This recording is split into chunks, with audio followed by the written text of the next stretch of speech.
ส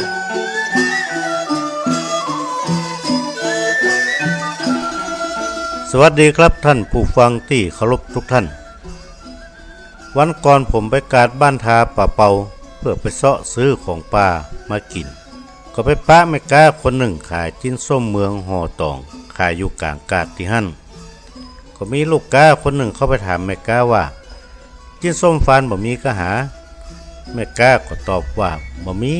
ฟานมันเขียมว่าอันพออู้ถึงจิ้นส้มฟานทำให้ผมนึกถึงจิ้นส้มฟานของอุปราชเจ้าบุญทวงศ์ก็อดไข้หัวอยู่คนเดียวเรื่องราวมันเป็นจะใด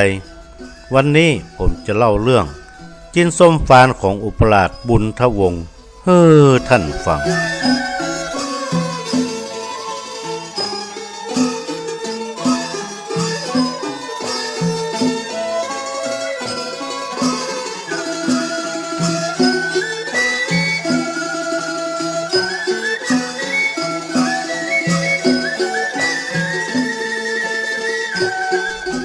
ในสมัยเจ้าอินทวิชยานนท์เจ้าหลวงเชียงใหม่องค์ที่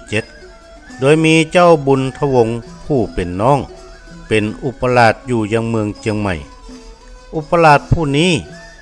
มีใจเป็นนักเลงชอบการต่อสู้ปืนผาหน้าไม้ยิ่งนักวันหนึ่งก็พาลูกน้องหลาย10 คนเข้าป่าไปไล่เหล้าที่ป่าไม่วางก็ตั้งผามอยู่หัวบ้านไม่วางเพื่อเตรียมเข้าป่าไล่เราล่าสัตว์อยู่ที่หั่นพ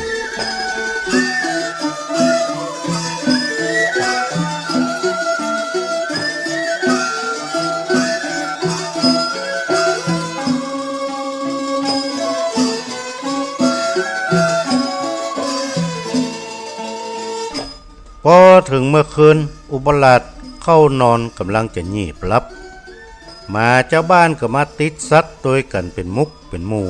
มาเฮามาหอนรอบขามที่หั่นเจ้าอุปราชจะรับก็รับบ่ได้ลำคาญเสียงหมามากนักก็จึงเอิ้นไปว่าใครก็ได้จัดการหมาหมู่นั้นก็หมอพอขาดคำเสียงเอ็งสัก3 กำทุกอย่างก็เงียบปิ้งลงแล้วก็มีเสียงเอิ้นถามมาว่าแล้วท่านเจ้าจะฮื้อเนี่ยจะได้กับหมาโมนี่เจ้าอุปราชใครรับก็ใครรับตอบด้วยเสียงรำคาญไปว่าแปลงกินส้มบ่แล้วท่านก็รับไป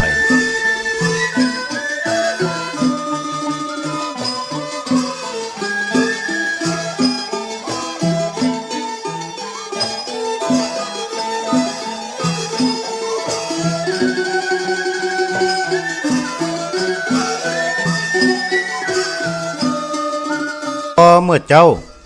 าอุปราชกับหมู่ก็เข้าป่าไล่เราล่าฟานกับหมูป่าได้หลายตัวนัก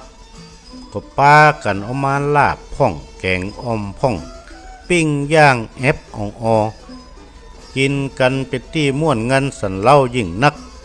จ้างจังซอมาซอขับกล่อมเสียงก้องยังป่าเป็นที่เพลิดเพลินจิ้นที่เหลือก็เอาย่างขาบางส่วนก็แปลงจิ้นส้มอยู่ยังอี้ได้2-3 วัน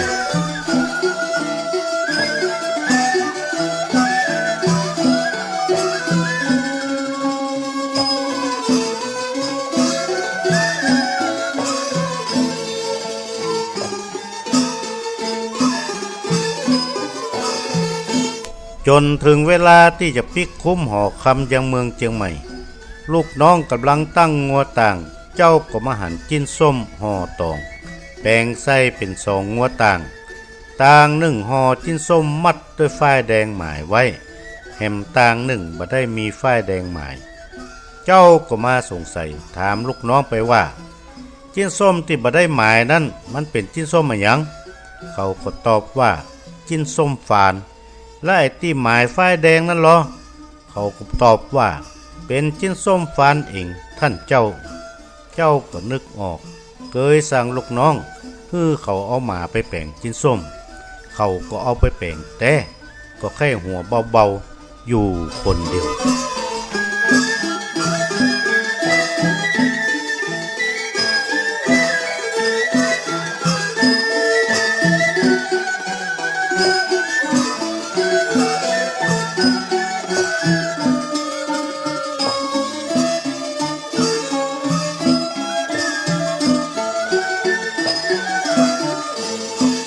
พอมาถึงคุ้มหอคำอุปราชก็อ่อนเพลียจากการเดินทางมากนักก็อาบน้ำแล้วก็เข้านอนหลับเหมือนตายบัดสนอันยังสักอย่างฝ่ายลูกน้องปงงัวต่างเสร็จก็เอาจิ้นสัตว์จิ้นส้มมากองไว้ที่ห้องครัวคุ้มหลวงของเจ้าอุปราชแล้วก็แยกย้ายปิกบ้านไปด้วยความอ่อนเพลียเจ้าอุบลวรรณาชายาของเจ้าอุปราชเข้าห้องครัวมาหันมีจิ้นส้มมากนักโดยเฉพาะที่มัดฝ้ายแดงถ้าจะเป็นจิ้นส้มฟานคัดพิเศษว่าอันก็มานึกถึงญาติวงศาตั้งหลายก็เฮ่อหมู่ข้าเอาใส่ฉลอมหิ้วตุยก้นออกจากคุ้มไป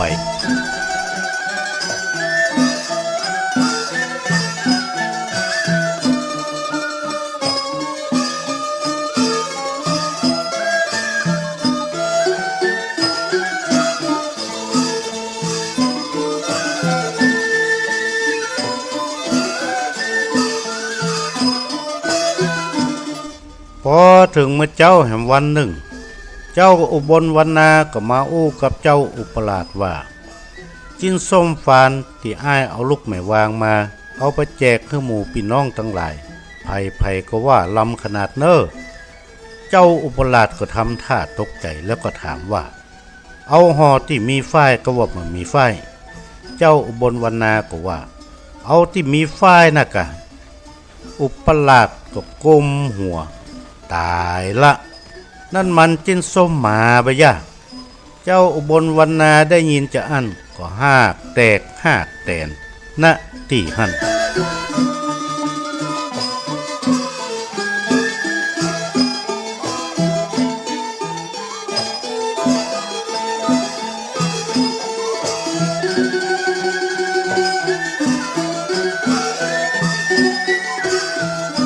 เจ้าอุปราชก็ถามว่าเอาไปแจกไผ่พ่องเจ้าอุบลวรรณาก็บอกชื่อมา4-5 คนอันมีเจ้าน้อยคัตยะเป็นต้นและที่สำคัญก็คือเจ้าปี้เทพไกรสอนซึ่งเป็นพี่แท้ๆของเจ้าอุบลวรรณาชายาเจ้าอินทวิชยานนท์เจ้าหลวงเชียงใหม่กับกูบาเท่าวัดตุ้งยูซึ่งแน่นอนถ้าเจ้าแม่เทพไกรสอนได้กินเจ้าอินทวิชยานนท์เจ้าหลวงเชียงใหม่ก็ต้องได้กินอย่างแน่นอนอุปราชบุญทวงศ์พร้อมชายาก็เตรียมเครื่องครัวน้ำข้าวมินส้มปล่อยเตรียมไปดำหัวเจ้าเทพไกรสอนเจ้าอินทวิชยานนท์กับครูบาวัดตุ้งยูนอกฤดูกาลปีใหม่โดยทันที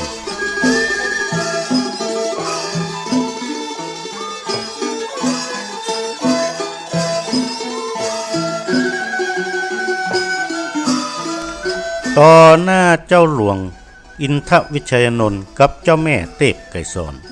อุปราชก็ถวายเครื่องครัวขอสุมาลาโตษพร้อมเล่าเรื่องราวให้ฟังทุกประการเจ้าเทพไกรสอนได้ยินก็หากแตกหากแตนกล่าวว่าดีนะว่าเป็นน้องอุบลวรรณาถ้าเป็นคนอื่นแล้วก็จะเคี่ยนจนหลังลายมัดตากแดดกลางควงสัก4-5 วันว่าอันแล้วก็เอามือจุ่มน้ำส้มปล่อยมาลูบหัวตัวเก่าเป็นการฮื้อขมาในโทษที่ทำลงไปส่วนเจ้าอินทวิชยานนท์ก็ไข้หัวคึกล่าวว่าจิ้นส้มหมาเป็นมันลำจะอีลู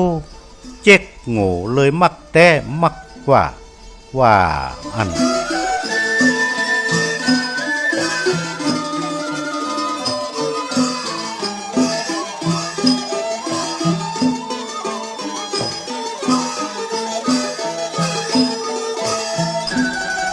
ท่านผู้ฟังที่เคารพครับนี่เป็นเรื่องราวที่เล่าสืบต่อกันมาเป็นมุมขำๆในหมู่ราชวงศ์เชียงใหม่ผมก็ได้นำมาเล่าให้ท่านฟัง